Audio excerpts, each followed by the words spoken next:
성경을 다 읽어보신 분은 의외로 제가 이렇게 슬쩍슬쩍 물어보면 많지 않습니다. 여러분, 성경은 다양한 방식으로 읽을 수 있어야 합니다. 먼저 제일 기본은요, 성경을 읽으려고 할 때 제일 기본은 소리를 내어서 그냥 읽는 거예요. 저도 성경에 이해 못하는 부분이 많습니다. 그러니까 그런 분들이 있어요. 성경책을 읽으면서 내가 이걸 이해를 못하면 넘어가지 않겠다. 그럼 평생 가도 성경 제대로 못 읽습니다.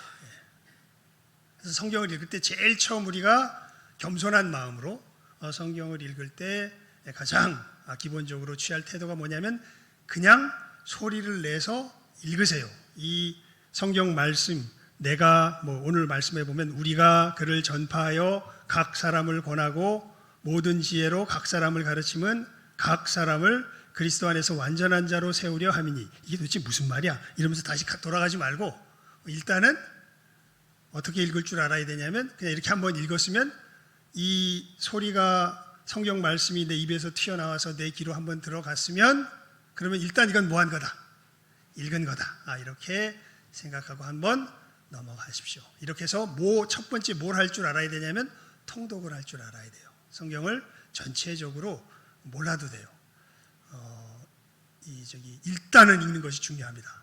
그렇게 읽다가 보면은 하나님께서 부딪혀 머물게 하시는 영역들이 반드시 생깁니다.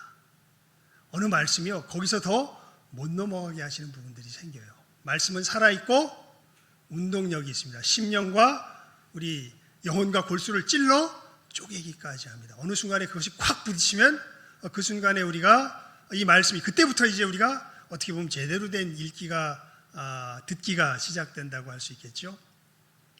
그것을 묵상하는 가운데 하나님께서 이 말씀으로 뜻하는 것이 무엇인가 하는 것들을 그때부터 하나하나 살펴보는 가운데, 그렇게 되면서 이제 우리가 교회에 출석하여서 또 우리 예배 시간에 성경을 풀어주시는 것과 또 성경 공부 시간에 성경을 듣는 것과 이런 것들을 종합해 가면서 이제 그때부터 하나하나 성경의 내용들을 하나님께서 우리에게 닿게 하시는 만큼 한 걸음 한 걸음 나아가면서 이제 연구하며 묵상하며 볼 수가 있게 되죠. 처음부터 그렇게 안 됩니다. 왜냐하면 여러분, 우리가 너무 많이 상해 있어요. 어떤 의미에서 상해 있냐면 우리가 세상을 바라보는 시야가 되게 왜곡되어 있습니다. 어디에 비추어서 보면요, 하나님의 말씀에 비추어서 보면 우리가 세상을 인식하는 시야가 엄청나게 왜곡되어 있어요. 그래서 일단은 하나님 앞에 제일 중요한 태도가 뭔지 아세요? 겸손과 순종입니다. 겸손과 순종. 일단은 겸손하게 하나님 말씀 앞에 무릎 꿇고 하나님의 말씀이 무엇을 이야기하신 것을 있는 그대로 들을 줄 아는 것이, 그것이 하나님의 말씀을 들을 때의 첫 번째 태도입니다. 제가 왜 성경 읽기에 대해서 먼저 말씀드리냐면, 여러분, 그러면서 이제 우리가 예수를 믿게 되어 처음 신앙생활을 하게 될 때 성경을 보면 아마 둘 중에 한 곳을 펼 겁니다. 창세기를 펴든지 아니면 마태복음을 펴든지, 그리고 조금 이 예배 시간에 혹은 목사님의 이야기에 귀를 기울이신 분들은 요한복음을 펴든지, 요 셋 중에 하나를 주로 펴게 되실 거예요. 근데 이제 창세기는 빼고요, 이제 마태복음, 마가복음, 누가복음, 요한복음 복음서라 그러잖아요. 여기엔 누구 이야기가 직접적으로 적혀 있습니까? 예수님의 그런 이야기가 직접적으로 적혀 있습니다. 그러면서 이제 여러분들이 얼마나 성경을 제대로 복음서를 읽었는지를 제가 하는 질문을 하나 듣고서 여기에다 답을 제대로 할 수 있는 분들은 상당한 수준의 성경 읽기가 되신 분들입니다. 이거 대답을 잘 못하면 아직은 내가 성경이 말하는 대로 성경을 읽는 데는 조금 부족한 부분이 있구나 아마 생각하시면 될 건데요. 자, 제가 하나 질문을 드릴게요. 예수님께서 이 땅 위에서 하신 말씀의 가장 핵심적인 주제가 뭡니까? 예수님은 이 땅에서 막 말씀 많이 하셨잖아요. 근데 사실 성경을 잘 읽어보면요, 예수님은 한 주제에 대해서 계속 이야기하십니다. 그 주제가 뭘까요?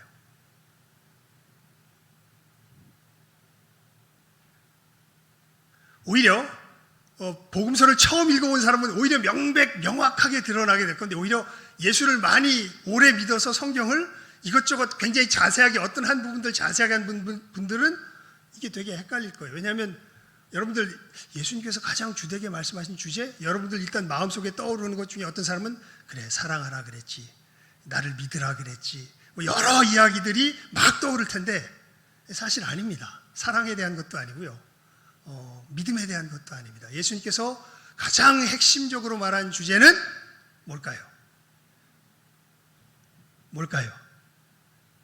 천국입니다. 여러분, 예수님께서 말씀하신 그 말씀을 아주 핵심적으로 요약하여 마가복음에 보면 이렇게 표현했어요. 때가 찼고 천국이 가까웠으니 회개하고 복음을 믿어라. 마태복음 13장에 보면 전부 다 비유로 쭉 이야기하는 게 다 뭐에 대한 비유예요? 사실은 천국에 대한 비유예요. 예. 여러분, 놀랍게도요, 성경에서 지옥에 대해서 가장 많이 말씀하신 분이 누군 줄 아세요? 예수님입니다. 놀랍게도. 예. 그러니까 예수님의 핵심 주제는, 예수님께서 이 땅에서 말씀하신 핵심 주제는 뭐에 대한 거예요? 천국에 대한, 천국과 지옥에 대한 것입니다. 예. 그래서 우리 복음 전할 때 제가 계속 여러분 귀에 못이 박히도록 말씀드리죠. 복음의 결국 궁극적인 핵심 내용은 뭐예요? 예수, 천국, 불신, 지옥. 근데 이제 왜 이야기를 처음 서두에 이야기하냐 하면, 그러니까 너무 이제 이것을 잘못 이해하기 시작하면 예수 믿는 신앙을, 이제 그 박영선 목사님이 잘 예전에 표현하셨는데요, 예수 믿는 신앙의 현실적인 모습을 많은 사람들이, 박영선 목사님이 이제 목사님이 되셔서 한참 이제 목회 활동을 하실 때, 지금은 은퇴를 하셨잖아요. 물론 뭐 설교 사역은 하시지만, 그때 보면 많은 사람들이 신앙을 이렇게 생각했다는 거예요. 뭐냐면 이제 예수 믿지 않으면 어디 가니까? 지옥 가니까. 예수 믿으면 어디 가요? 천국 가요. 그러니까 이제 나는 예수 믿었어. 그럼 나 어디 가? 천국 가. 이제 나는 천국 가는 건 안 변해.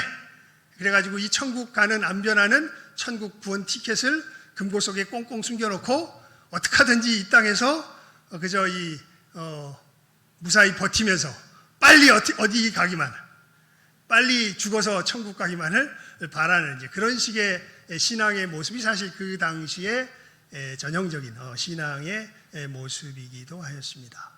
근데 예수님께서 말씀하신 천국은 물론 그 요소가 없는 것은 아닌데, 그러니까 죽어서 가는, 여러분 진짜 하나님의 나라는 언제 완성되어서 우리 가운데 나타날까요?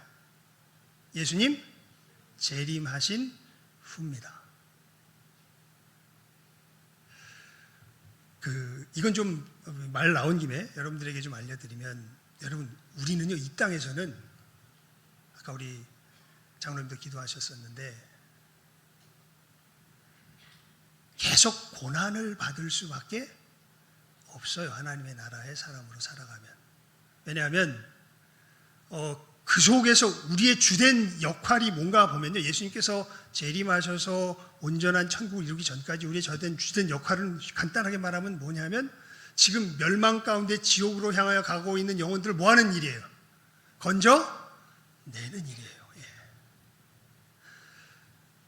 이 땅이 하나님이 기뻐하시는, 하나님이 보시기에 심히 좋은 복된 사회와 환경으로 만들어내는 일은, 물론 우리가 그것에 대해서 우리의 삶 속에서 힘쓰지 말아야 된다는 뜻은 아닌데, 그것이 진짜 제대로 이루어지는 것은 언제 임한다는 거예요? 예수님 재림하신 후에 임해요. 그 전까지는 계속해서 이 땅에서는 우리가 새벽 기도의 시간에도 요즘 계속 살폈지만, 마귀와 짐승과 바벨론이 하나가 되어서 이 세상을 장악하고 있습니다. 이 상황은 누가 임하시기 전까지, 예수님께서 임하시기 전까지, 재림하시기 전까지 안 변해요. 오히려 이렇게 장악된, 악의 어둠의 세력에 장악된 이 세상에 하나님이 계속해서 뭘 내리세요? 요한계시록에 보면 진노를 내리세요. 재앙을 내리세요. 그러면서 이 사회가 우리가 살아가는 세상이 어떤 곳인지 하나님이 계속 보여주세요. 그리고 그 보여주심 속에서 하나님의 백성들은 깨달아 알고 그 멸망의 길에서 어떻게 돼요? 나오게 되죠. 그 사람들에게 이것이 멸망의 길임을 알려주고 여기서 나와야 될 것을 이야기하고 그러면서 주님 오실 그날을 비록 아까도 말씀드렸습니다. 장악하고 있는 건 누구예요? 지금 이 세상을 현실적으로 장악하고 있는 건 누구예요? 사단입니다. 잊어버리면 안 돼요. 진정한 통치자는 하나님이세요.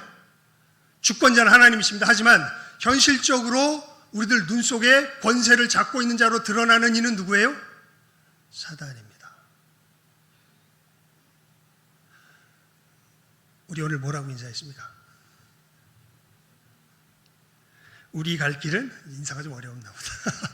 우리 갈 길은 좁은 길입니다. 그래서 예수님이 하신 말씀을 친히 제가 마태복음에 있는 말씀을 예배 시간에 선포했죠. 멸망으로 인도하는 그곳은 길이 넓고 많은 사람이 간다. 생명으로 인도하는 그것은 좁은 문을 통과해야 되고 길이 좁고 협착하여 찾는 이가 적다. 왜요? 제가 그래서 아까 처음에 성경 읽는 이야기 속에서 말씀드렸잖아요. 우리의 시야가 어떻게 되어 있어요? 왜곡되어 있어요. 심하게 왜곡되어 있습니다. 그래서 우리는 예수를 믿게 되면 이제 사도 바울이 예수를 믿으면서 눈에서 뭐가 떨어집니까? 비늘이 떨어지죠.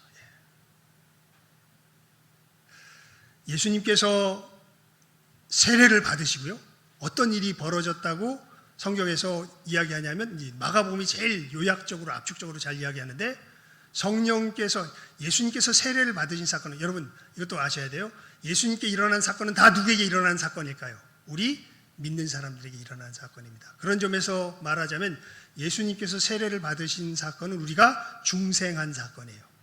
우리에게 비춰서 말하면 중생하면서 성령께서 예수님을 어디로 내쫓았더라 이렇게 되어 있습니까? 광야로 내쫓았더라 이렇게 되어 있어요. 그리고 그 광야에서 예수님은 40일을 굶으시면서 누구와 함께 살았을까요? 짐승들과 함께 사셨습니다. 그런데 누가 보호해 줄까요? 천사들이 보호해 주더라. 이렇게 이제 마가복음은 아주 압축적으로 이렇게 짧게 표현해 놨어요. 그리고 우리가 마태복음이나 누가복음에 와서 보면 이제 이 광야의 주인된 자가 나와가지고 누구를 시험해요. 예수님을 시험하죠. 그 주인된 자가 누구예요? 마귀 아닙니까? 마귀가 나와서 예수님을 시험하지 않습니까? 그 짐승들이 누굽니까? 짐승들. 요한계시록에 잘 나타나 있죠. 이 세상 권력을 잡고 있는 그 당시로 말하면 로마의 황제들 아닙니까? 왕들.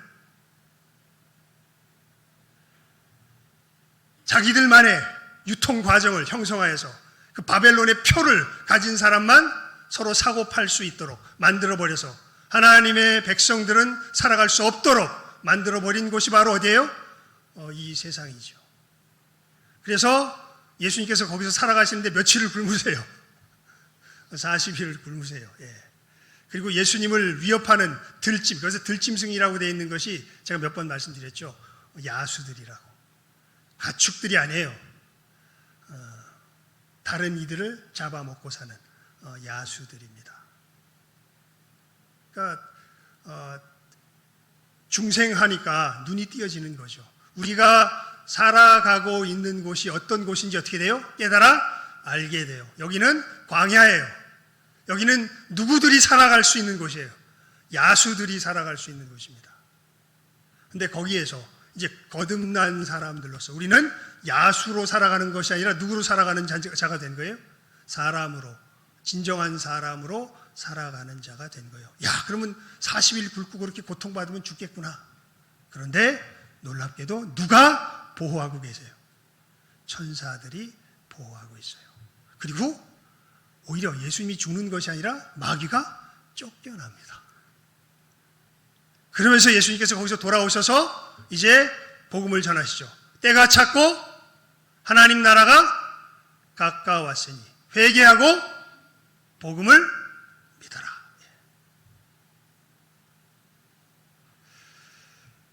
여러분, 예수님의 메인 주제가, 말씀을 전하셨던 핵심 주제가 뭐였다고요? 다시 한번 확실히 하세요. 뭐였다고? 사랑 아닙니다. 사랑의 얘기도 하지만 뭐였다고요? 천국이었다고. 천국과 지옥이었다고요. 그래서 우리가 복음을 전한다고 하면 이것을 분명하고 명확하게 전해줄 줄 알아야 합니다. 정말 중요한 것은요, 이 땅에서 지내게 될 일이 아니라 오는 그때부터, 예수님께서 오신 그때부터 지내게 될 때가 정말 실제의 세계가 우리 가운데 완벽하게 펼쳐지게. 물론 여기 좀 교묘하게 섞여 있죠, 사실은. 어둠의 세상과 빛의 세상이 교묘하게 섞여 있는 곳이 어디예요? 이 땅입니다. 그래서 예수님께서 그렇게 말씀하신 것이죠. 사람이 천국에 들어가려면 어떻게 돼야 된다? 다시 태어나야 된다. 다시 태어나야 된다. 뭘 해서 들어갈 수 있는 데가 아니에요. 존재가 바뀌어야 돼요. 어떻게 우리의 존재가 바뀔 수 있습니까? 다른 길이 없습니다. 그런즉 누구든지 그리스도, 갑자기 잊어버렸다. 예수 안에 있으면 새로운 피조물이라. 이전 것은 지나갔으니 보라 새 것이 되었도다. 확실히 겉사람은 날로 부패해져가는 것 같습니다. 이 말씀을 갑자기 구체적인 데가 생각이 안 나다니요. 누구든지 그리스도 예수 안에 있으면 새로운 피조물이라. 이전 것은 지나갔으니 보라 새 것이 되었도다. 에베소서 2장 10절에 보면 너희는 그의 만드신 바라 선한 일을 위하여 지으심을 받은 자니. 그러니까 여러분, 예수님께서 이루신 역사는요, 그냥 우리들에게 어떤 착한 길, 너희들이 행해야 될 어떤 길을 알려주시는 이런 역사가 아닙니다. 사실 이런 식으로 너희들이 해탈할 수 있다고 이야기한 존재가 종교 역사 속에 누구냐면 부처지요. 여러분, 불교에서 중요한 건요, 부처가 아니에요. 불교에서 중요한 건 부처가 가르쳐준 가르침입니다. 누구든지 부처가 가르쳐준 대로, 불교의 핵심 내용은 이거예요. 누구든지 부처가 가르쳐준 대로 그대로 따라하면 너도 뭐가 될 수 있다? 부처가 될 수 있다. 그게 불교의 핵심 내용입니다. 근데 기독교의 핵심 내용은 전혀 달라요. 기독교의 핵심 내용은 예수님께서 말씀하신 것도 그대로 따라 살면 예수님처럼 될 수 있다. 이게 아닙니다. 여러분, 예수님께서 말씀하신 걸 따라 살라 그러다 보면요, 입에서 욕 나와요. 진짜로 욕 나옵니다. 이걸 욕을 실제로 한 철학자가 있어요. 니체요. 이딴 걸 요구하는 신은 죽여야 된다. 어떻게 사람이 이렇게 살 수 있냐? 못 산다. 근데 그게 우리 실체입니다. 이렇게 살아야 되는데 못 살아요. 즉 우리는 우리 양심에 있는 인간의 모습으로 살 수 있는 존재가 아닙니다. 우리는 양심의 인간의 존재의 모습이 분명히 있는데 우리의 실제 삶은 무슨 삶밖에 안 사라져요? 짐승의 삶밖에는 안 사라져요. 그래서 시편에 보면 그런 표현이 자주 나요. 내가 주 앞에 짐승이오니. 여러분, 이 사실을 아십니까? 내가 주 앞에 뭐라는 사실이요? 짐승이라는 사실이요. 전혀 다릅니다. 가르침의 이 내용이 전혀 달라요. 불교의 가르침의 내용과 기독교의 가르침의 내용은 너무 다릅니다. 열심히 하면 돼. 이렇게만 하면 부처가 될 수 있어. 주님은 말씀하세요. 너희들이 무엇을 해도 너희들이 무엇임을 드러낼 수밖에 없다. 짐승임을 드러낼 수밖에 없다. 하나님 나라에 들어갈 수 없다. 이 천국이 임하면 너희들은 천국이 가까웠다 그러죠. 임한다는 거 아니에요. 근데 우리는 어디에 들어갈 수 있는 존재가 못 돼. 이 천국에 들어갈 수 있는 존재가. 그럼 어떻게 돼요? 지옥으로 쫓겨나는 거죠. 때가 찼고 천국이 가까웠는데 너희들 다 지옥 가게 생겼는데 어떻게 해야 될까요? 예수님이 뒤에 말씀하십니다. 회개하고 뭘 믿어라? 복음을 믿어라. 하나님의 아들 예수 그리스도 복음의 시작이라. 마가복음이 이렇게 시작합니다. 복음은 다른 어떤 것이 아니라 예수 그리스도시죠. 우리 오늘 2장 18절 읽었죠. 1장 28절 읽었잖아요. 1장 25절부터 27절까지 우리 함께 읽어볼까요? 1장 25절부터 바로 위에 부분입니다. 3절 말씀인데요. 우리 시작하면 함께 읽습니다. 시작. 내가 교회의 일꾼 된 것은 하나님이 너희를 위하여 내게 주신 직분을 따라 하나님의 말씀을 이루려 함이니라. 이 비밀은 만세와 만대로부터 감추어졌던 것인데 이제는 그의 성도들에게 나타났고 하나님이 그들로 하여금 이 비밀의 영광이 이방인 가운데 얼마나 풍성한지를 알게 하려 하심이라. 이 비밀은 너희 안에 계신 그리스도니 곧 영광의 소망이니라. 아멘. 하나님의 말씀을 이루는 것을 비밀이라고 이야기해요. 그리고 이 비밀은 다른 어떤 것이 아니라 바로 누구다? 예수 그리스도다. 그래서 우리는 예수를 전합니다. 왜냐하면 예수께서 임하셔서 저 사람을 바꿔놔야 이 사람이 뭐가 돼요?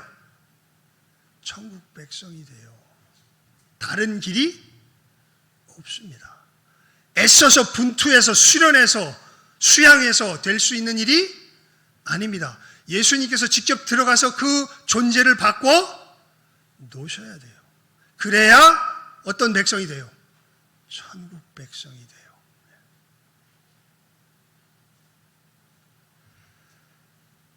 그래서 사도 바울이 28절에 이렇게 처음에 시작하죠. 우리가 그를 뭐하여? 전파하여 각 사람을 권하고. 지금 우리가 새생명잔치 하는 것이 요 일이에요. 누구를 전파하여? 예수님을 전파하여 각 사람을 뭐 하는 거예요? 권하는 거예요. 예수 안으로 들어오라고. 그래야 당신이 거듭난다고. 그래야 지옥의 멸망에서 벗어나서 천국에 들어갈 수 있다고. 일단 여기에서부터 당신은 변화되어야 된다고. 아니면 큰일 난다고. 이게 우리의 첫 번째 일이고 우리가 계속해서 강조했던 것이지 우리가 이를 위하여서 능력이 있어야 되니까 이거는 영적인 일이라 이게 우리가 무슨 뭐 설득 갖고 사람의 어떤 언변 갖고 되는 일이 아니고 이것은 성령의 권능이 우리들 가운데 있어야 이 일이 일어나는 것이니까 우리 기도해야 된다. 기도하면서 한 영혼 한 영혼들 정말 우리의 마음에 품고서 이 영혼들에게 이 예수님이 증거되도록 우리가 그 영혼을 위해서 기도하며 그들을 향하여 나가야 된다고. 자, 여러분, 그러면 이제 너무 여기만 강조하다 보니까 그러면 그걸로 끝나는 건 줄 알아요. 아까 이제 박영성 목사님이 이야기했듯이 이 교회의 가장 기본적인, 그건 기본적인 사역입니다. 가장 근본적인 첫 걸음의 사역이에요. 전하여서 예수를 영접하여서 거듭나면 이제 그것으로 이제 그 사람을 향한 하나님의 이 땅에서의 이 생명의 역사는 다 끝인 걸까요? 아닙니다. 어떻게 보면 이제부터 시작입니다. 우리 28절 말씀 권하고 다음부터 각 사람을 권하고 다음부터 읽습니다. 시작. 모든 지혜로 각 사람을 가르침은 각 사람을 그리스도 안에서 완전한 자로 세우려 함이니. 그래서 예수님도 이렇게 말씀하시죠.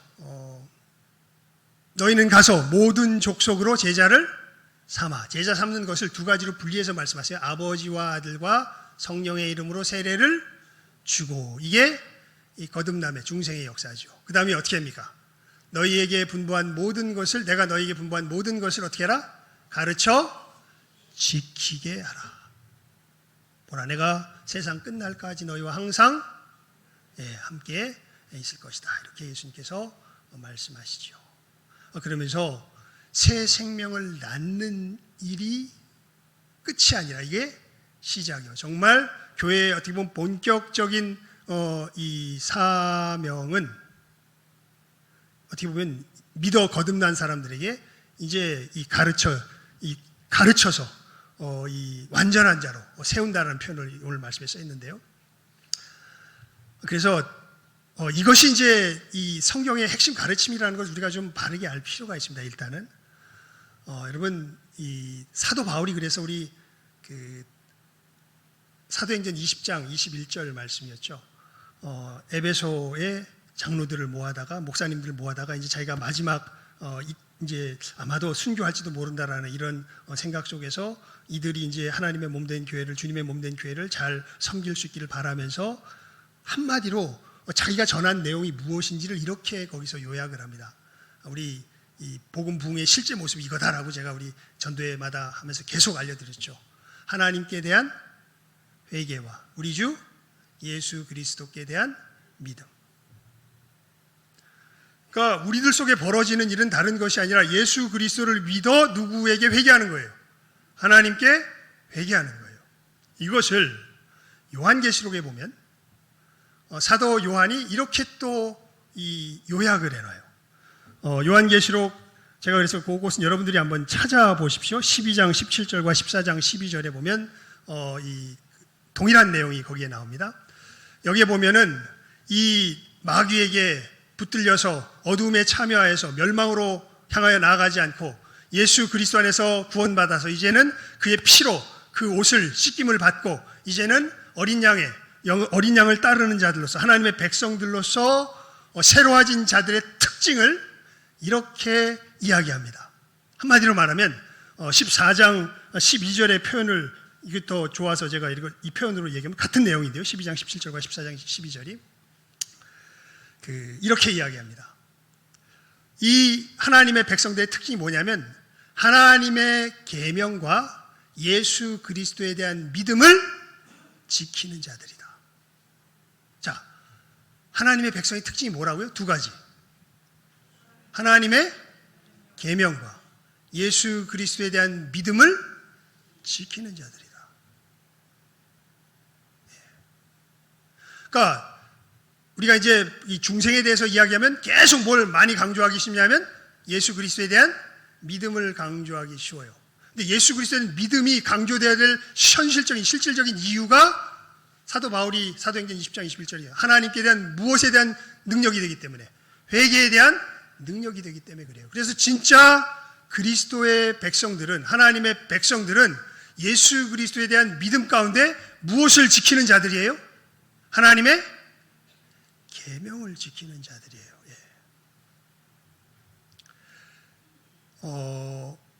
그 점에서 이러한 부분을 사도 바울은 이렇게 표현합니다.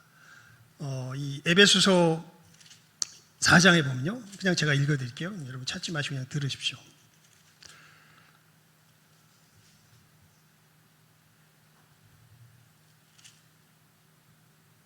아이고, 빌립보서구나. 에베소서 4장에 보면요,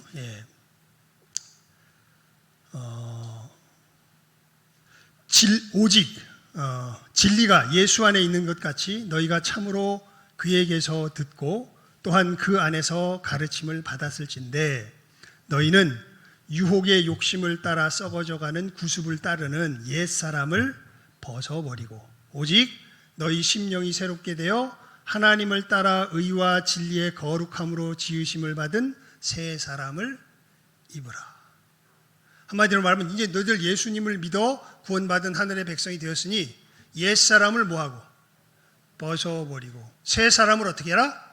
입어라. 이렇게 말씀하십니다. 이게 뭐냐면 옛사람은요, 사도 요한이 말한 것에 의하면 예수께서 시험당한 그 시험을 보면 결국 사단은 우리가 살아가야 할 삶의 목표를요, 육신의 정욕, 안목의 정욕, 이생의 자랑에 두게 합니다.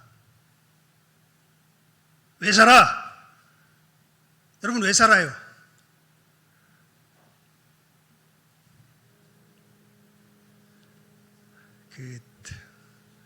프랑스 사람들을 왜 열심히 일해요? 왜 열심히 일하냐면요, 프랑스에 사는 자매가 이야기했는데 휴가 잘 가려고 1년 동안 돈 열심히 벌어서 그 휴가 기간에 뭐 잘 가려고, 휴가 잘 가려고 그렇게 열심히 산대요. 여러분은 왜 살아요?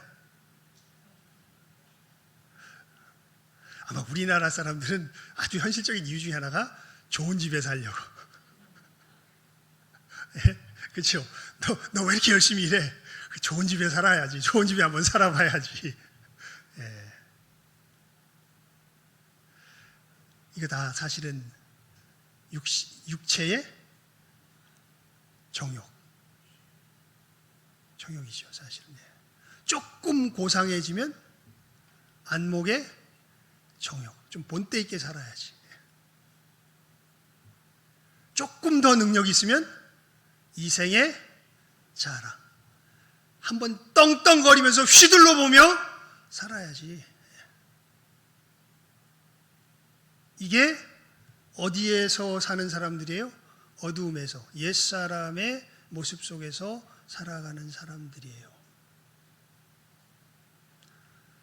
예수 안에서 구원받았다는 것은 이 옛사람을 모한 사람들이 이제는 떠난 사람들이에요. 벗는 거는 현실적인 거죠. 우리 존재 자체는 옛사람에서 어떻게 됐어요? 떠났어요. 아멘입니다. 이건 여러분 아셔야 돼요. 여러분이 예수 안에 있으면 옛사람에서 어떻게 된 사람들이 어떤 존재가 된 거예요? 떠난 존재. 여러분은 이제 육신의 정욕, 안목의 정욕, 이생의 자랑을 따라 살 수 없는 존재예요. 예수를 믿는다면.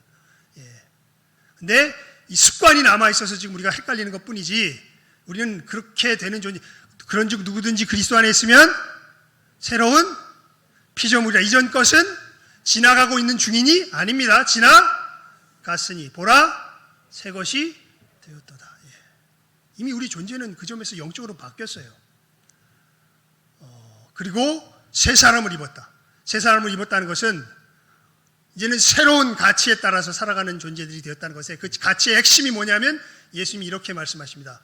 새 계명을 너희에게 주노니 서로 사랑하라. 내가 너희를 사랑한 것 같이 너희도 서로 사랑하라. 너희가 서로 사랑하면 이로써 모든 사람이 너희가 내 제자인 줄 알리라. 이걸 조금 다시 또 구체적으로 설명하면, 첫째는 이것이니 하나님을 사랑하고, 둘째는 내 이웃을 내 몸과 같이 사랑하는 것이다. 이것이 조금 더 구체적으로 풀어지면 너는 나 외에는 다른 신들을 내게 있게 말지니라. 너를 위하여 새긴 우상을 만들지 말며 그들에게 절하지 말고 그들을 섬기지 말라. 여호와 이름을 망령되이 일컫지 말라. 안식일을 기억하여 거룩히 지키라. 내 부모를 공경하라. 살인하지 말지니라. 간음하지 말지니라. 도적질하지 말지니라. 내 이웃에 대하여 거짓 증거하지 말지니라. 내 이웃의 집을 탐내지 말지니라. 요한계시록에 보면 하나님의 백성의 특징을 뭐로 이야기했다고요? 하나님의 계명과 예수 그리스도에 대한 믿음을 지킨 자들. 그래서 사도 바울은 지금 이야기합니다. 예수를 전하여서 예수 안에 돌아온 너희들을 그리스도 안에서 어떠한 자로? 완전한 자로 세우려고. 우리 오늘 본문 말씀 그런 의미에서 다시 한번 읽어볼까요? 28절만 읽었는데 29절까지 읽습니다. 시작. 우리가 그를 전파하여 각 사람을 권하고 모든 지혜로 각 사람을 가르침은 각 사람을 그리스도 안에서 완전한 자로 세우려 함이니, 이를 위하여 나도 내 속에서 능력으로 역사하시는 이의 역사를 따라 힘을 다하여 수고하노라. 아멘.